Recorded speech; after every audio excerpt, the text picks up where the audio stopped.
Polysaccharides carbohydrates की एक और क्लास है और carbohydrates produce more than 10 monosaccharide upon acid hydrolysis.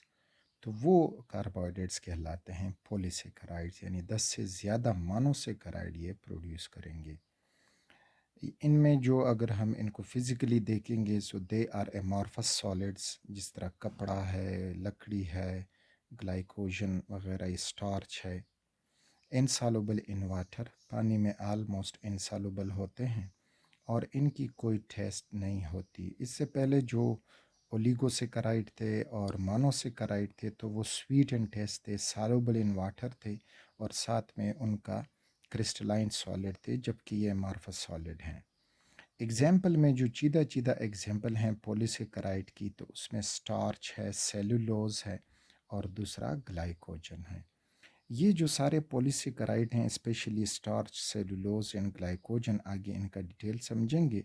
लेकिन अब ये किस तरह से जो है वो पॉलीमर बन जाते हैं, तो इसमें अगर आप देखोगे तो ये ग्लूकोज हुआ C6H12O6, इसके बेशुमार मॉलिक्यूल यानी n नंबर ऑफ मॉलिक्यूल ये जमा हो जाते हैं और इस तरह से इनसे स्टार्च बनेगा, सेलुलोज बनेगा और ग्लाइकोजन बन जाएगा। तो हम ये कह सकते हैं कि दीज आर एक्चुअली होमोपॉलीसेकेराइड, यानी वो पॉलीमर जो एक जैसे मोनोमर से बन जाए तो they are known as homopolymers.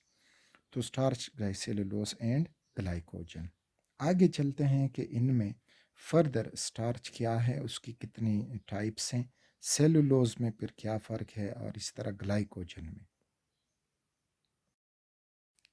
Starch जो पॉलीसेकेराइड का एक एग्जाम्पल है, तो ये हमें मिलेगा वीट, राइस, मैस, पोटैटो और बार्ले वगैरह जो होती हैं इनमें मौजूद होती हैं।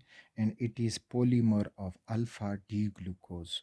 तो पहले अल्फ़ा डी ग्लूकोज और बीटा डी ग्लूकोज, तो इन डायग्राम में आप देख सकते हो कि ये सारा ग्लूकोज मॉलिक्यूल है और रिमेंबर कि यहाँ से आपने शुरू कर देना है कि ये कार्बन नंबर 1 है। This is carbon number 1, 2, 3, 4, 5 and 6।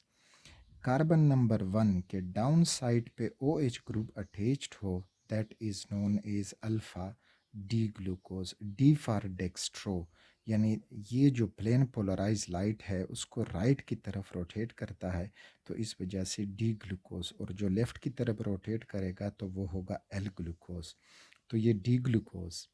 और जब हम फिर बीटा डी ग्लूकोज को देखेंगे तो उसमें जो कार्बन 1 के साथ OH है तो वो अपवर्ड की जानिब अटैच हुआ होगा, तो ये आपको मिलेगा beta D glucose. Again D is for the dextrose.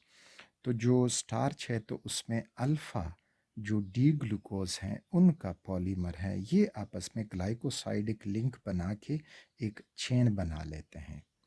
Next इसमें स्टार्च जो है उसके दो टाइप्स हमें मिलते हैं और ये स्टार्च जो है स्टोर्ड फूड ऑफ प्लांट्स है।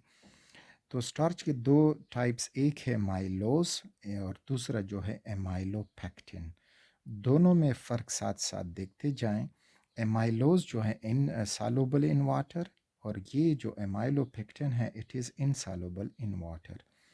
ये ब्लू कलर विद आयोडीन देता है जब आयोडीन टेस्ट इसके साथ स्टार्च टेस्ट जिसको कहा जाता है, तो आयोडीन के साथ ये ब्लू कलर देता है और एमाइलोपेक्टिन जो है वो इसके साथ कोई कलर चेंज नहीं देता।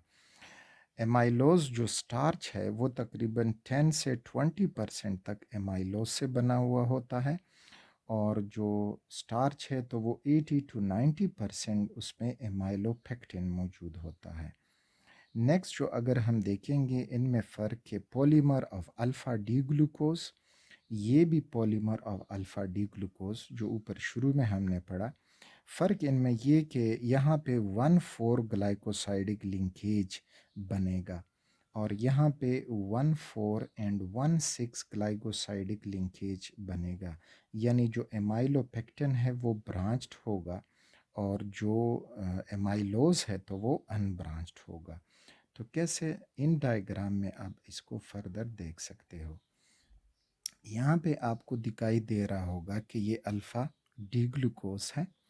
अगले अल्फ़ा डी ग्लूकोज के साथ, तो यहाँ पे इसको ज़रा मैं जूम कर दूँ तो आपको समझ में आ जाए दिस फॉर्म में। ये है 1 2 3 4 5 एंड 6। अगले में अगर हम काउंटिंग करेंगे तो ये 1 2 3 4 5 एंड 6। तो यहाँ पे 1 कार्बन 1 और कार्बन 4, इनमें अल्फ़ा लिंक बना है, तो 1,4 लिंकेज इसमें एमाइलोज में मौजूद होगा।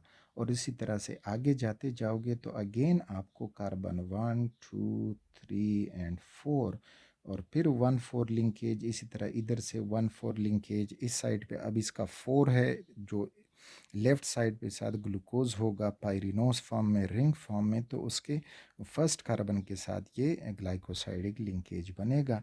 तो जो एमाइलोज है तो इसमें 1,4 ग्लाइकोसाइडिक लिंकेज बनता है। दूसरी तरफ जब हम आते हैं एमाइलोपेक्टिन की तरफ, तो एमाइलोपेक्टिन में ये था कि उसमें हमने पढ़ा कि 1,4 लिंकेज भी है, साथ में 1,6 लिंकेज भी है। तो अगेन यहाँ पे ये हो जाएगा 1 2 3 4 5 6। फिर यहाँ पे ये हो जाएगा 1 2 3 4 5 एंड 6। तो यहाँ पे हमें 1,4 लिंकेज तो मिल रहा है।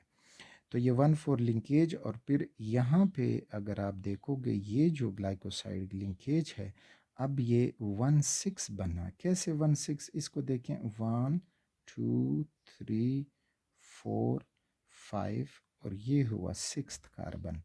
तो 1 और 6th कार्बन अगला जो पायरिनोज ग्लूकोज रिंग स्ट्रक्चर है उसके साथ इसका लिंक बनेगा। एंड सिमिलरली ये इस तरह से चला जाएगा और फिर यहाँ पे आपको 1,4 लिंक मिल रहा है। तो जो एमाइलोपेक्टिन है तो उसमें 1,4 साथ में 1,6 लिंकेज होगा और इस वजह से ब्रांचिंग काज हो जाती है। और जो एमाइलोस है तो उसमें इस किस्म की कोई नहीं है, वो 1,4 लिंकेज और स्ट्रेट अनब्रांच चेन बना लेता है। So these were the main differences between those amylose as well as amylopectin. Cellulose is an example of polysaccharides, और पॉलीसेकेराइड में मोर देन 10 जो मोनोसेकेराइड यूनिट्स हैं वो आपस में मिलके एक लॉन्ग पॉलीमर बनाते हैं। तो उसमें सेलुलोज जो है, अगर हम कॉटन को देखें तो वो 99% सेलुलोज है। इसी तरह वुड जो है तो वो 50% सेलुलोज होता है। और सेलुलोज में अगर हम देखेंगे तो इसमें जो पॉलीमर में जो चेन बनेंगे तो वो बीटा डी ग्लूकोज के चेन बनेंगे। एक होता है अल्फ़ा डी ग्लूकोज और ये है बीटा डी ग्लूकोज। तो इसमें फर्स्ट ऑफ ऑल अल्फ़ा और बीटा डी ग्लूकोज को देखें। दिस इज़ कार्बन 1 2 3 4 5 6, यानी जो ग्लूकोज का रिंग फॉर्म है दैट इज़ पायरिनोज फॉर्म। तो फर्स्ट कार्बन के साथ OH अगर डाउनवर्ड है that is known as alpha. D glucose, D for dextro, यानी ये डेक्स्ट्रो रोटेटरी है, प्लेन पोलराइज लाइट को राइट की तरफ रोटेट करता है। और इसी तरह से यहाँ पे भी कार्बन 1 है, लेकिन फ़र्क ये कि अब कार्बन 1 के ऊपर साइड पे OH आपको अटैच नज़र आ रहा है। So this is known as beta D glucose. तो अल्फ़ा डी ग्लूकोज जो है ये जब पॉलीमर बनाते हैं तो उनसे स्टार्च बनता है, और बीटा डी ग्लूकोज जब पॉलीमर बना लेते हैं जो ग्लाइकोसाइडिक लिंकेज से बनेगा तो वो फिर सेलुलोज कहलाता है। सेलुलोज जो है अनब्रांच्ड है विद 1,4 ग्लाइकोसाइडिक लिंकेज, यानी beta D glucose and another beta D glucose, और उनमें 1,4 ग्लाइकोसाइडिक लिंकेज बनता है। 1,4 को इधर देखते जाएं, दिस इज कार्बन 1 2 3 4 5 एंड 6।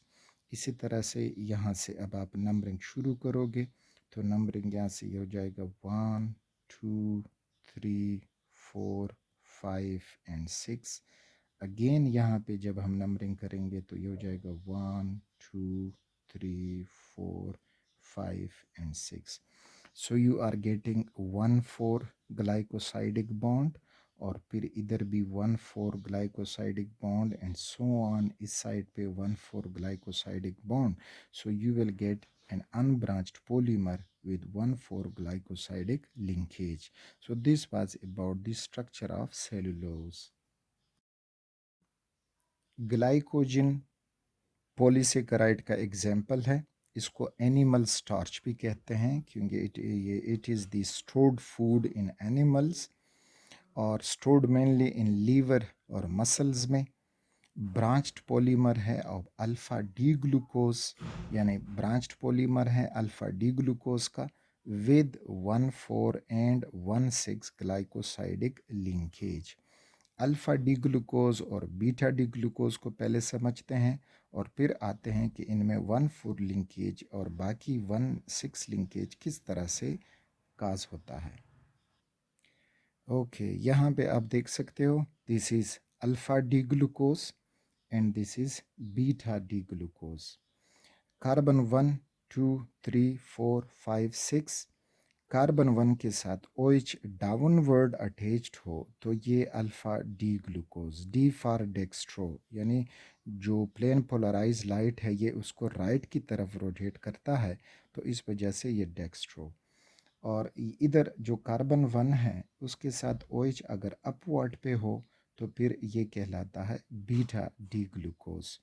तो जो ग्लाइकोजन है तो वो अल्फ़ा डी ग्लूकोज का एक ब्रांच्ड पॉलीमर है, और उसमें जो ग्लाइकोसाइडिक लिंकेज बनते हैं तो वो इस तरह से हमें दिखाई देंगे. तो ग्लाइकोसाइडिक लिंकेज यहाँ पे अगर काउंटिंग करोगे तो ये 1, 2, 3, 4, 5th और ये हुआ 6th कार्बन. यहाँ पे अब हम काउंटिंग करेंगे तो 1, 2, 3, 4, 5 और 6.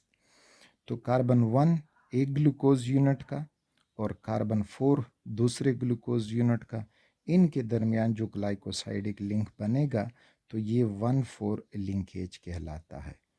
और फिर नेक्स्ट जो बनता है तो यहाँ से आप नंबरिंग शुरू करोगे 1, 2, 3, 4, 5, 6, यानी जो ब्रांच बनता है तो एक का 1 कार्बन फर्स्ट और दूसरे का कार्बन 6, तो उनके साथ 1,6 ग्लाइकोसाइडिक लिंकेज बनेगा.